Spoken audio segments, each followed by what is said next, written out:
Graffiti as vandalism. Source 4. All right, at this point, we should kind of know what we're doing here. As I read, think about the gist of the article. What is this article mostly about? What side of the argument is it taking? Does it support or does it support graffiti as vandalism? Or does it support graffiti as art? Think about what I just said. Source 4. Although its artistic merits can't be denied, graffiti is still, in fact, a form of vandalism. Artists tag both public and private property, which becomes costly for taxpayers and business property owners. The cost for cleanup in the US has not been documented definitively, but it is safe to assume that it is in the billions of dollars.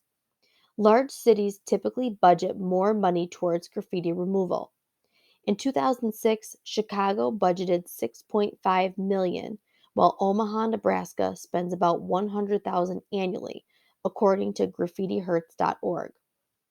In addition to cleanup costs, graffiti vandals often shoplift their materials, according to the US Department of Justice.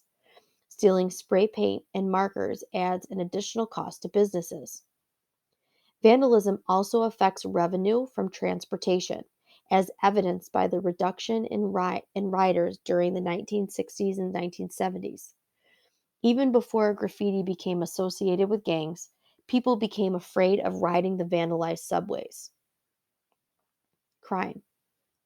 Graffiti sometimes has a wave effect in which a heavily vandalized area will experience increases in other sorts of crimes as well. Gang related crimes and violence are the crimes most commonly associated with graffiti. Public disorder crimes, such as littering and loitering and other forms of property destruction, are sometimes related to graffiti crimes.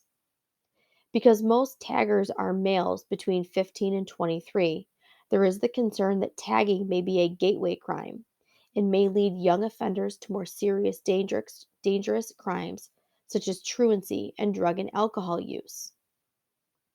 Quality of life. Vandalism is usually seen as a quality of life issue.